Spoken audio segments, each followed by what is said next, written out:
Just to explain a little bit about the setup that we can see on the table. It's a new experiment for tonight. But basically, I've got a singing bowl here. Mounted inside it is a piezo disc which forms a microphone. That feeds into the box here that amplifies the signal from the piezo disc and converts it into a light signal via the laser. The laser is firing through the quartz crystal. As you can see, it's red and is picked up in the light sensor on the right hand side, and that's linked up to an amplifier which is under the table. I've had to put it there because it's so sensitive it is feeding back. So quite a lot of unusual changes in anything that's picked up as vibrations from the singing bowl, and of course it's an attempt to contact anyone from the spirit world, so we'll see if anything happens.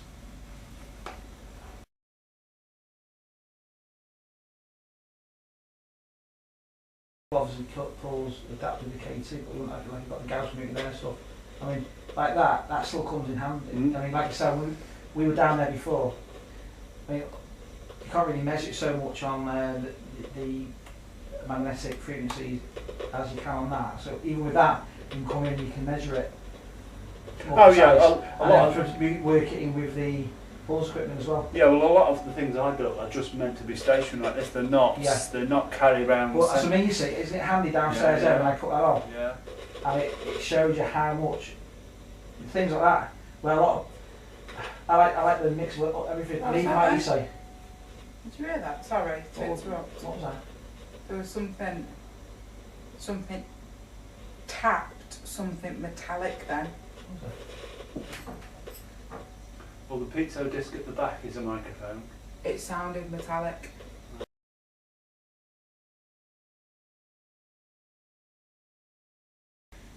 It's like a couple of weeks ago there was this guy at Plastic, and he was, you know, he must have picked up on what we were saying to Dennis, and he started saying things like, I work with people like you, I know how to talk to you. And I was kind of thinking,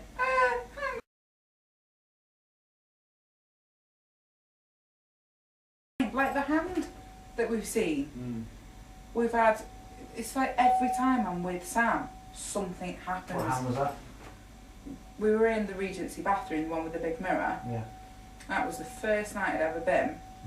And Paul was sat opposite us by the door, and myself and Sam were sat next to each other. It might have been the second time I came actually. And Paul had the purple crystal out in front of us, and we were getting reactions on it.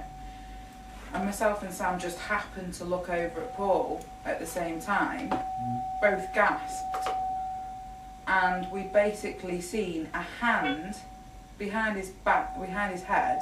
He was knelt on the floor, so it was, you know, it was only head height when you knelt down, and it was like this hand went to grab him, couldn't quite, and tried again, but further, and then couldn't, and then just disappeared. But it was a child's hand, and the only way I can describe it to this day, and Sam will tell you exactly the same, it looked like glow-in-the-dark cigarette smoke. Right. But you could see the definition of the fingers. It was that prominent, but it was only up to about halfway up your lower arm. Yeah, because I was quite low down on the floor, wasn't I? Approaching down. But you could see this hand, and it tried to grab, didn't manage, tried to grab again, and then just recoiled on myself and Sam. Well, Yeah, both said that you'd seen it. 10 seconds. not even that. It was literally in space of no longer than 2-3 seconds. Interesting. It was incredible. That, I will put that down on my deathbed as the very first true full apparition I've ever seen, because I could see the features, I could see fingers.